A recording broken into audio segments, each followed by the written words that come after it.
los chiquitos que están en sillas de Ujú. ruedas y están más que integrados porque se pueden comunicar perfectamente, ¿no?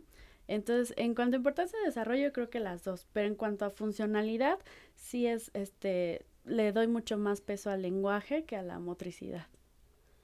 ¿A qué edad promedio? Bueno, aquí sería bien una pregunta tú como pedagoga y psicóloga, que es tu campo.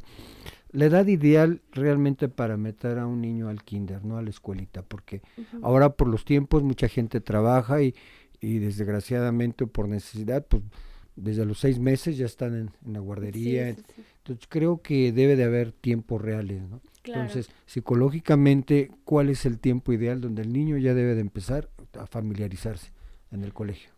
Bueno, familiarizarse como tal, O bueno, por la palabra, no sé cuál. sí, sí, sí, ya su educación, por ejemplo, Sí. escolar como tal, sí está bien que la comiencen de los 3 4 años, que es esta parte preescolar. Sin embargo, yo, por ejemplo, no soy muy partidaria de estos kinders o estos preescolares que dicen, él a los Ujú. 5 años ya lee, escribe, toma dictado, matemáticas, Exacto. etcétera, ¿no?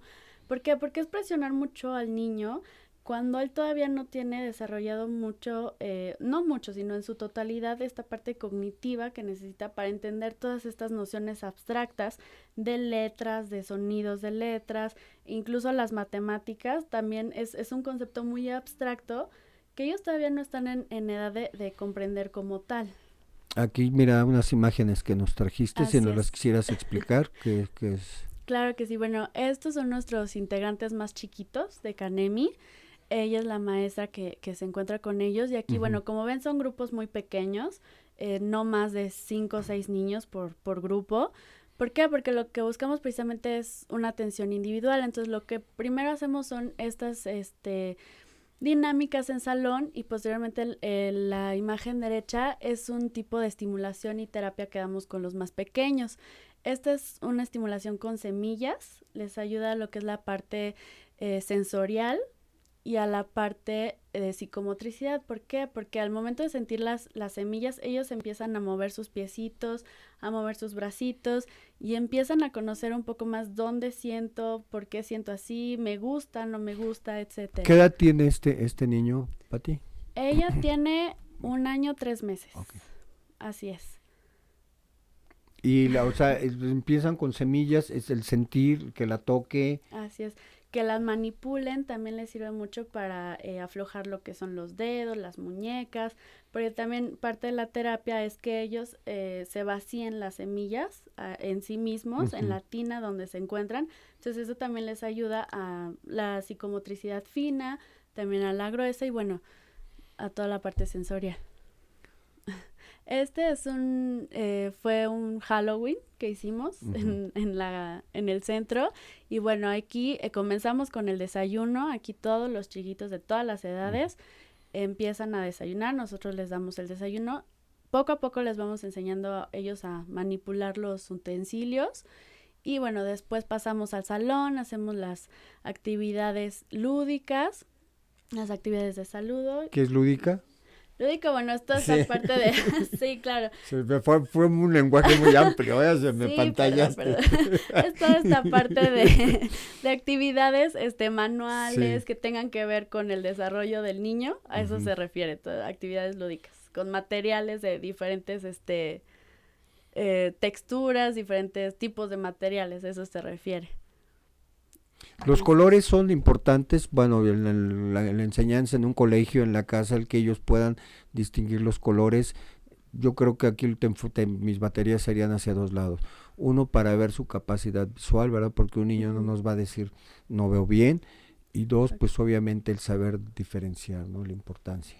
Claro, bueno, los colores sirven para todo, ¿no? Desde la parte de estimulación visual, también la parte de motivación. ¿Por qué? Porque motiva más a un niño algo con color que algo en blanco y negro o algo gris, ¿no? Por ejemplo. Entonces, en la parte de psicomotricidad también manejamos lo que son pelotas de colores, todo que eso les llama la atención. Y sí, por supuesto, viene esta parte de saber qué también ven, si distinguen colores, incluso si distinguen profundidad, porque hay colores que dan la apariencia de ser más profundos que otros. Entonces también eso nos ayuda a detectarlo, a que el niño lo vaya desarrollando, inclusive si son sensibles, porque hay chiquitos con diferentes trastornos o incluso por falta de madurez del ojo, que son más sensibles a ciertos colores que a otros. En este caso, pues los colores más chillones, por así decirlo, ¿no? El amarillo, el verde clarito, todo esto que les lastima inclusive si todavía no tienen esta maduración como tal o tienen algún problema visual. Ahora, una pregunta puede ser un poco cruel, pero igual realista. El niño que no se le presta atención porque los papás, entre comillas, trabajan todo el tiempo, entonces lo llevan desde temprano a la guardería o al colegio y van por él hasta las 7 de la noche y la mamá, pues o los papás, ¿no? Porque es trabajo de los dos, claro, no se le estimula adecuadamente. El niño puede hacer, tú como psicóloga, lo puede ser su personalidad introvertido o en su desarrollo, ahorita hablábamos del lenguaje, su coordinación, todo eso puede tener un atraso. Sí, sí puede ser.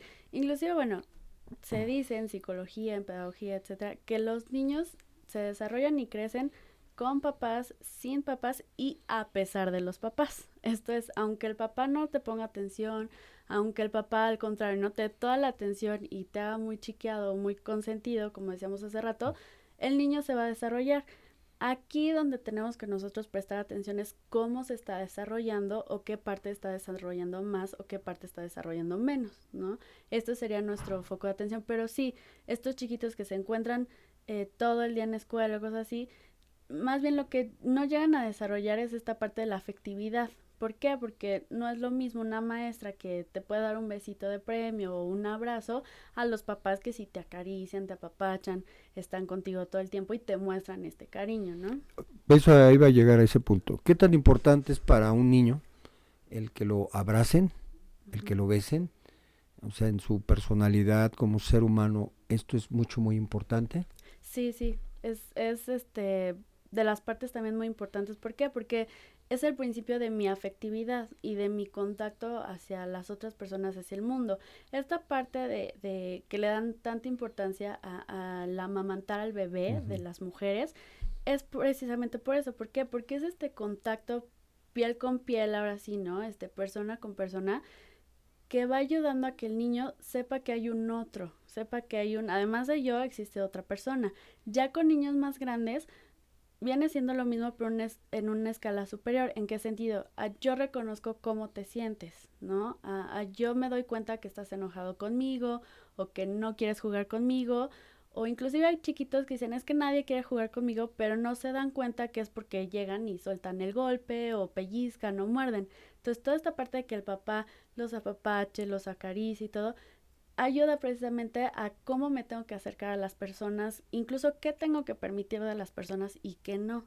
Porque hay niños que permiten muchos golpes y mordidas y pues no está bien tampoco. Aquí en una piñata, psicomotriz, sí. Movimiento psicomotriz o felicidad. A ver, cuéntanos, las Pati. Dos, esta fue la posada que hicimos ahora el pasado diciembre. Ajá. Y bueno, para nuestros chiquitos fue la primera vez que rompieron una piñata. Entonces estaban realmente emocionados, estaban felices con los papelitos de la piñata y sí, les ayuda también esta parte de psicomotricidad, de convivencia y bueno, de diversión también ahí con los dulces, igual, enseñarles, ¿no? Aviéntate, agárralos, guárdalos, todo. Entonces sí, fue ahí un pequeño convivio que hicimos. A esa edad, bueno, otra pregunta también. ¿A esa edad el niño tiene miedo o tiene temor? ¿O a esa edad el niño, ya ven que pues desgraciadamente la edad donde todo tocan y se queman, y esto es muy importante, ¿no? El niño tiene temor o miedo, o los papás, los padres o su entorno es el que les transmite eso.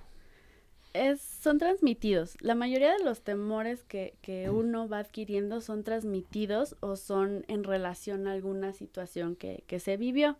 En este caso, en esta edad, sí, definitivamente son transmitidos. Aquí lo que llegan a asustarlos más bien son los ruidos fuertes o las cosas inesperadas, pero como cualquiera, ¿no? Si ahorita de repente hay un golpe duro, pues por supuesto que brincamos. ¿Qué es lo que pasaría con ellos? Sin embargo, bueno, si uno como papá le tiene miedo a los perros, por ejemplo, y cuando va paseando con el bebé o con su hijo en la calle y lo jala Lolo con cuando ve un perro, por supuesto el niño va a aprender que los perros no son buenos, ¿no? Entonces sí hay que tener mucho cuidado eso como papás, de no transmitirles los miedos, sino dejar que ellos mismos vayan aprendiendo qué les gusta, qué no les gusta, qué les da miedo y qué no les da miedo.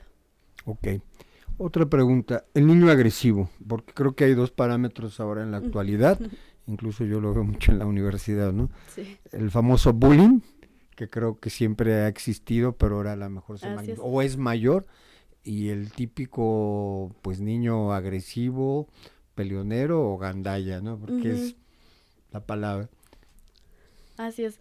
Bueno, yo estoy totalmente de acuerdo con eso, ¿no? El bullying siempre ha existido, la única diferencia es que ahora se está poniendo más atención a eso. ¿Por qué? Porque pues sí se ha descubierto que es más complejo de lo que se ve, ¿no? No es solo el niño gandalla que va a molestar al otro por placer, sino qué hay detrás de ese niño gandalla que lo está incitando a hacer esas cosas, ¿no? Generalmente los niños que son así o que se dedican a molestar a los otros tienen una historia atrás muy importante, ya sea de violencia familiar o de que no les hacen caso o que los papás se pelean mucho en casa y es lo único que él ha visto y que él conoce y va y manifiesta. Entonces hay que ver también qué hay detrás de ese pequeño que lo está provocando, ¿no? Que está incitando esta agresión, pero generalmente no es de a gratis. Entonces, tratar también al niño que bulea y al niño que es buleado, ¿no? También, ¿por qué lo permite? ¿Por qué no ha puesto ciertos límites? Porque hay niños que, bueno, permiten demasiadas cosas, ¿no? Desde los golpes de que les roben cosas, de que diario los estén molestando y no llega el momento en que ellos se ponen de pie y se defienden. Entonces, ver también por qué este niño está permitiendo toda esta situación y bueno, enfrentarlo también, ¿no? Pero es de las dos partes, tanto del niño que hace bullying como del niño que es bulleado. Dos preguntas. Yo tengo a mi hijo, por los dos ejemplos, donde le hacen bullying constantemente.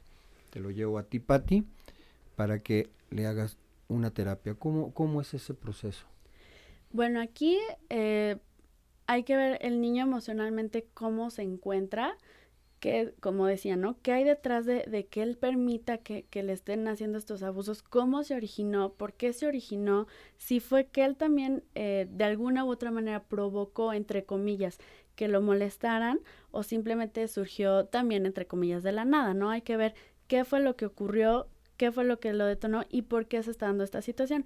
Pero también se tiene que hablar con los papás, ¿no? Ver ustedes como papás qué están haciendo, qué le dicen al pequeño, porque si yo como niño ya me siento mal que me estén molestando en casa, en la escuela, perdón, y llego a mi casa y lo primero que me dice mi papá, ay, pues qué chillón eres, pues qué marica, ¿por qué no te defiendes? No me va a motivar tampoco a defenderme, ¿no? Porque si ni en la escuela puedo y en mi casa tampoco, quiere decir que en ningún lado puedo, ¿no? Entonces también tratar estas dos partes, a los chiquitos y a los papás también. Dos preguntas también. Dos ejemplos. Un niño promedio de kinder de 4 a 5 años, si te cuenta, o sea, tú como psicóloga, porque es lo que haces tu diario, si te dice lo que pasa, o le da miedo, o es un poquito más abierto, o un niño mayor de 6 a 8 años, vamos a poner esos dos ejemplos, pues donde ya puede hablar más. ¿Con quién es más fácil interactuar, Pati?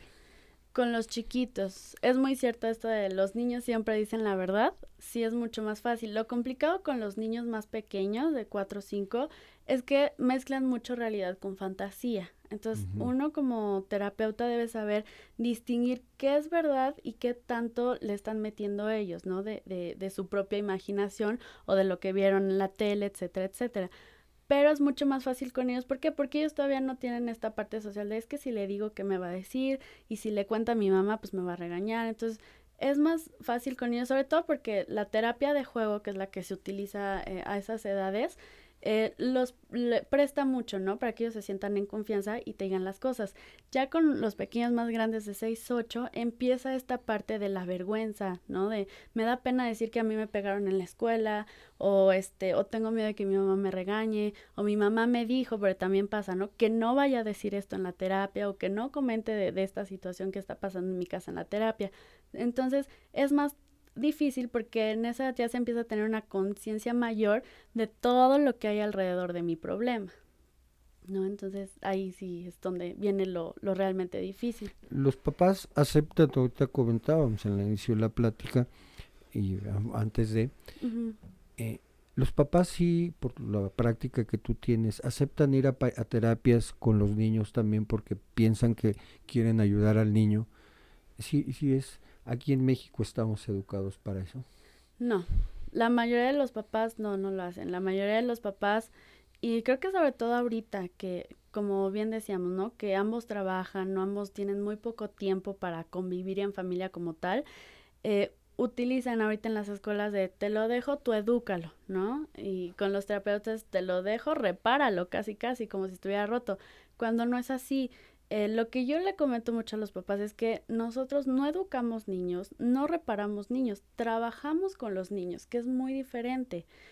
¿Por qué? Porque los papás creen precisamente eso, ¿no? Que uno se tiene que hacer cargo de su trabajo, que cuál sería impartirles valores, impartirle cariño por sí mismo, cariño por los demás, este, esta parte de confianza, de decir las cosas, de que si me está pasando, háblalo, si no me siento bien también dilo, etcétera, etcétera. Entonces, definitivamente los papás no, la mayoría es no tengo tiempo, no, el que está en terapia es el yo no, porque bueno, también ellos tienen miedo a enfrentarse a su realidad.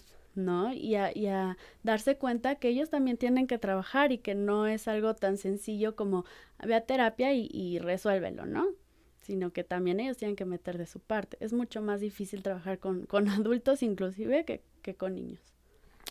Algo que siempre ha pasado, el niño travieso, siempre ha existido el niño travieso, latoso, y el otra palabra, el hiperkinético El hiperactivo, sí. o hiperactivo, no sé Ujú. cuál, cómo usted, tú lo separas, ¿no?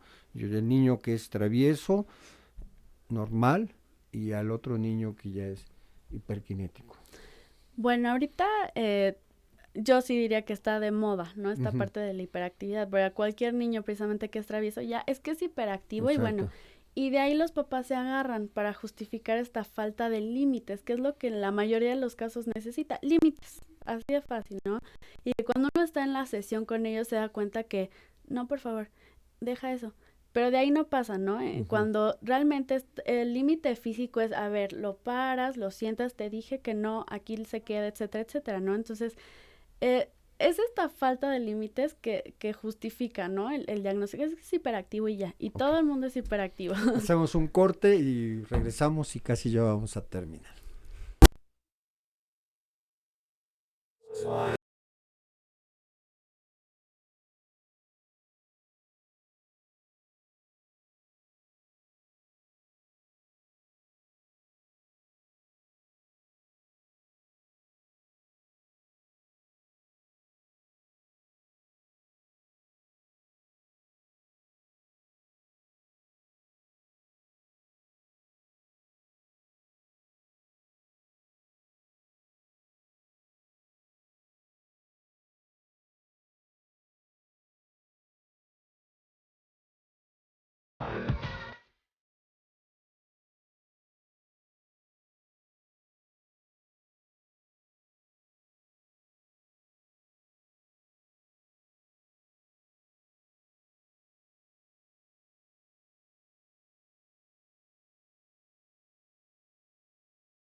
Make my day. 1, 2.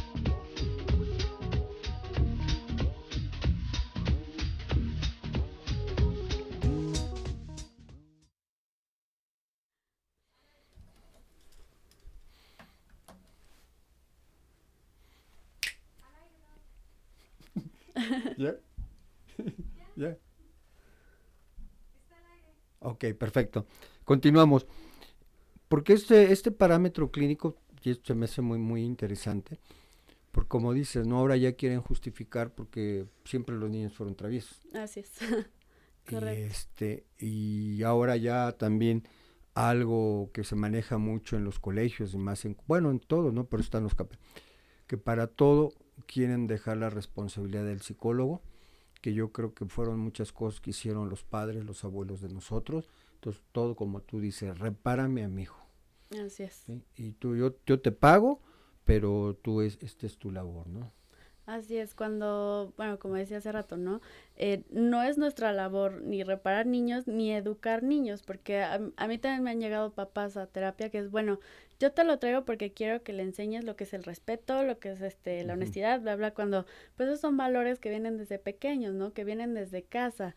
Un psicólogo no es, nana de niños, no es educador de niños, ni mucho menos y mucho menos un psicólogo educativo, ¿no? El psicólogo educativo como tal se dedica a la parte educativa, es decir, a la parte escolar, a dar estrategias de aprendizaje, estrategias de estudio y claro, si hay algún problema emocional a raíz de eso, tratarlo como tal.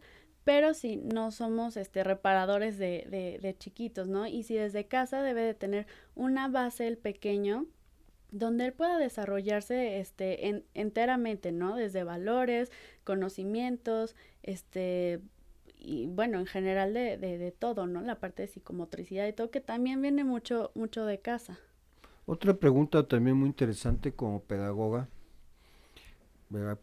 Aplicando la psicología con la pedagogía. ¿Cuánto tiempo es realmente lo que un niño, y vamos a abrir dos parámetros, ¿no? El Ujú. niño que está en kinder, promedio, ¿no? Hasta los 6 años, y el niño que ya va a la primaria, realmente cuánto tiempo él va a captar o va a estar atento a los maestros, ¿no? A las mises, Ujú. lo que es la educación, porque mucha gente piensa y lo hace, lo voy a meter en un colegio de mucho renombre, Claro. donde lo van a tener 10 horas y le dan clases de inglés y matemáticas y francés y equitación.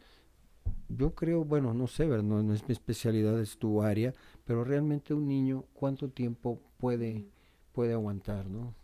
Bueno, la teoría dice que es la edad del niño, bueno, la ecuación para sacarlo es Okay. la edad del niño más menos 5 minutos. Es decir, si un chiquito tiene 4 años, es decir, 4 minutos de 4 a 9 minutos. Es lo que aguanta concentrado y en atención total. Ya a partir de esos 9 minutos ya lo perdimos. Entonces, lo correcto es que en los kinders o en los preescolares hagan sí varias actividades, pero muy pequeñas, ¿no? Y no sean estas partes de planas y planas donde el niño tiene que Ujú. estar escribiendo y tiene que estar mejorando su letra porque además la tiene que hacer bonita, etcétera, etcétera.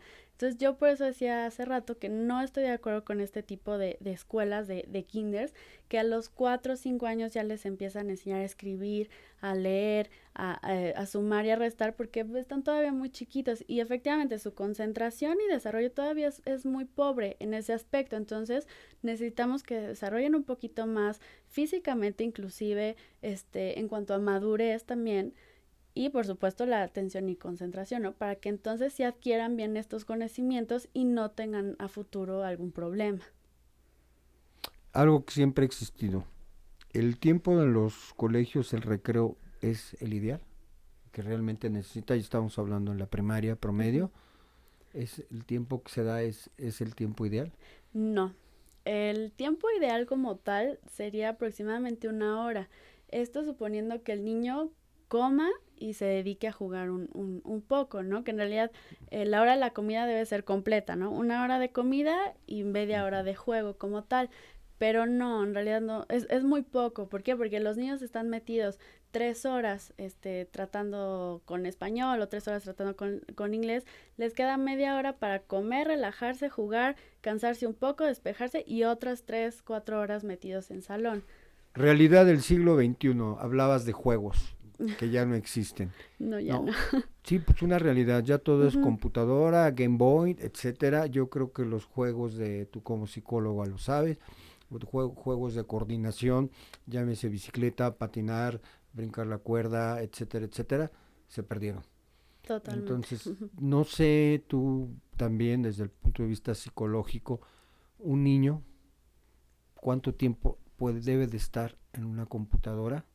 Yo tengo un sobrinito de 3 años que tiene su Facebook, se mete a yo. No, de verdad me sorprende, ¿no? Sí, sí, sí. No sabe leer, no sabe muchas cosas, pero ya sabe manejar. Y está horas, ¿no? Los papás lo dejan horas. Y como él, pues sus amiguitos, ¿no? Que veo que tiene. Entonces, realmente yo creo que esto, tú como psicóloga, ¿cuál sería la parte positiva y cuál es lo negativo en esto?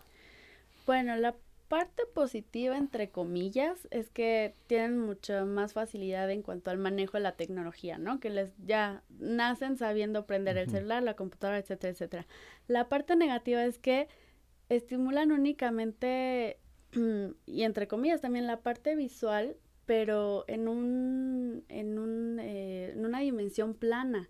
Es decir, está en la pantalla y de ahí no alcanzan a ver más allá, tal cual. Entonces, ahorita, por ejemplo, en el centro hay un pequeño de 2 años y medio que no puede mantener la vista fija en el juguete, por ejemplo, o uno le está hablando y tiene la mirada por allá. Y esto es precisamente porque bueno, la mamá trabaja, estudia, entonces en la tarde se pasa con la tía, pero la tía también tiene cosas que hacer, entonces lo pega a la televisión o con una tablet, ¿no? Y bueno, el niño, por supuesto, si tú le pones la tablet o la pantalla plana, está súper entretenido y con el dedo es buenísimo. Pero ya al momento de que nosotros lo ponemos a armar un rompecabezas, por ejemplo, a colorear y todo, no tiene fuerza en la mano. Entonces todavía no puede ni sostener bien una crayola para garabatear, no puede mantenerse concentrado ni un minuto porque está todo el tiempo con la mirada desviada. Entonces eso también los perjudica bastante. Y bueno, también esta parte que les va lastimando el ojito, ¿no? Que todavía ni lo Ujú. desarrollan bien y ya se está desgastando por el brillo de la televisión, por todos los colores que están viendo, etcétera. Déficit de atención, ¿cómo saben? O sea, Ujú, antes de que nos coma el tiempo. así es. ¿Cómo se detecta un déficit? ¿Esto sería un déficit de atención? Sí. Eh, un, bueno, es que aquí también está la parte del trastorno con hiperactividad o trastorno de déficit de atención, perdón, con hiperactividad o sin hiperactividad, ¿no? El trastorno por déficit de atención como tal viene por alguna lesión cerebral. Es decir, esto solo Mm, un ok. neurólogo lo puede detectar. Sin embargo, ahorita también está de moda, ¿no? El niño, el típico niño distraído es que tiene déficit de atención y además es hiperactivo. No precisamente, aquí hay que ver también si no es falta de límites o falta de que el niño no aprendió a concentrarse o no hubo alguien que le dijera, a ver, te tienes que concentrar en esto que estás haciendo, si estás coloreando, fíjate en lo que estás coloreando, etcétera. Entonces es muy diferente al trastorno como tal a que simplemente sea distraído. Pero incluso hay personas adultas que, no sé, van a hacer un reporte de algo, por ejemplo, y pierden una hora en lo que, es que no traje el libro, se paran por el libro, regresan, es que me faltó el otro libro para completar, se paran por el libro, regresan, o voló la mosca y ya siguieron a la mosca y no pueden trabajar hasta que no la mate. Eso ya también es falta de atención, pero no es el trastorno como tal.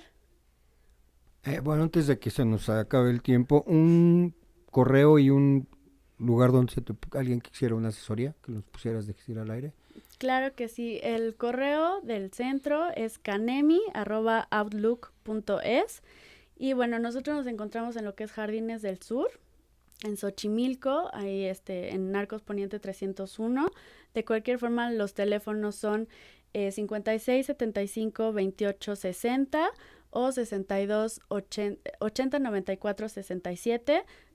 Pueden hablar, nosotros les agendamos una cita o tenemos un horario de atención de 8:30 de la mañana a 6 de la tarde, de lunes a viernes. Perfecto. Sí, Así es. porque luego ya me están avisando que tenemos que irnos. Ok, perfecto. Para, para terminar, Pati, un niño en promedio, ¿cuántas terapias? Porque ahora está muy de moda, ¿no? Tanto para el adulto, para el... Ujú. Si por un problema pequeño, no voy a hacer o regular, ¿no? ¿Cuántas terapias necesita asistir? Bueno, aquí más que nada depende del niño, de cómo él vaya avanzando, pero una terapia breve puede realizarse en 3 meses. Y el tiempo con un niño. O En sea, yo tiempo, soy el ujú. niño, ahí sí ya quisiera, ¿no? ¿Cuánto tiempo lo que hablabas te te voy a poner atención. Uh-huh. Bueno, las terapias idealmente se tienen que hacer de 45 minutos a 1 hora y teniendo diferentes actividades dentro de la misma terapia. Así es. Y aparte de lo que se hace ahí, se les deja como una tarea, Uh-huh. y si esa tarea no se hace, el niño no avanza, o el adulto, porque igual, ¿no? Claro. Las terapias, esto es Uh-huh. tanto para un adulto como para... Sí, bueno, en el caso de la parte educativa se les deja más que tarea como tal, sino como un concurso, ¿no? De, bueno, yo ya te enseñé esto, Ujú. aplícalo en la escuela y me dices qué tal te funciona. Y por supuesto también se le pide a los papás que nos ayuden a reforzar lo que se está viendo en casa. Hay estrategias que también se les pueden enseñar a los papás para que ellos también la hagan en casa y se refuerce, o estrategias diferentes que ellos también pueden aplicar. Pero por supuesto, si no apoyan el trabajo terapéutico en casa, lo poco o mucho que se avance en la terapia se va a retrasar si en casa no se hace este refuerzo. ¿En qué año aproximadamente? Porque ahorita platicábamos, ¿verdad? ¿En qué año, bueno, desde hace cuánto tiempo se detectó que los niños necesitaban mucha atención? Porque antes la teoría es que es pequeño y no entiende, ¿no? Los Uh-huh. abuelitos, no hables porque los niños no captan. Y No ahora, entienden. siglo XXI, nos damos cuenta Claro. que un niño es una esponja y todo lo entiende. Así es. Bueno, esto viene incluso desde finales del siglo XIX. Ya había teorías precisamente que incitaban mucho esta parte del lenguaje de los niños, inclusive con Freud. Freud también le dio un gran peso a los pequeños, ¿no? Aunque iba a hacer no lo crean.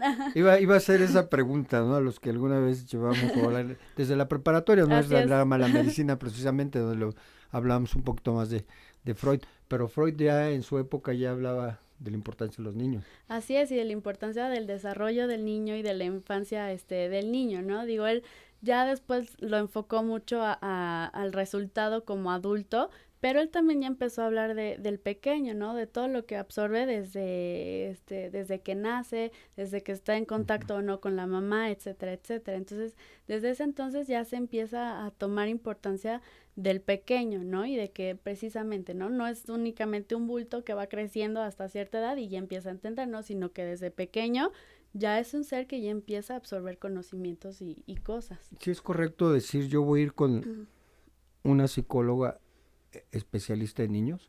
Sí, muy correcto. No, está bien, porque sí, ya ven que ahora ya todo hay especialidades. Sí. Para todo, ¿no? De hecho, es lo más conveniente. Si el niño es el que va a ir a terapia, si buscar una psicóloga, una profesional que esté dedicada a los niños, ¿no? Y bueno, ya también dependiendo el problema o la razón por la que se vaya, bueno, ver si es la parte clínica o la parte educativa, etcétera. Pero sí, tener muy en cuenta que la pedagogía no es igual que la psicología. ¿Por qué? Uh-huh. Porque ahora se da mucho que las pedagogas quieren dar terapia, cuando ellas en realidad no ven esta parte terapéutica. Entonces sí tener mucho cuidado en ese aspecto, ¿no? Que no las terapias son de pedagogos. Exactamente, esto es muy, muy importante, ¿no? El pedagogo es el especialista en la educación. Y pues Pati, me dio un gusto tenerte aquí con nosotros, espero que nos estés acompañando claro que sí. periódicamente.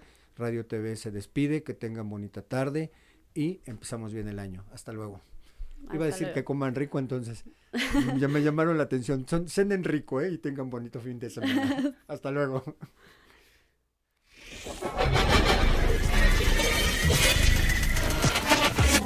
RadioTV.mx presentó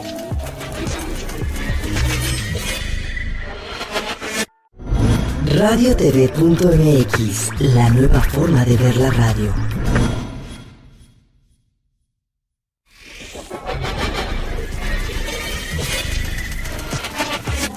RadioTV.mx presentó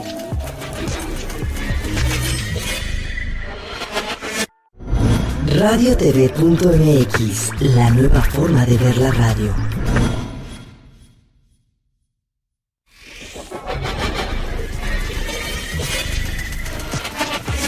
RadioTV.mx presentó RadioTV.mx, un espacio abierto donde el sonido se transforma en imagen. Espirales, martes 10 horas. En radiotv.mx.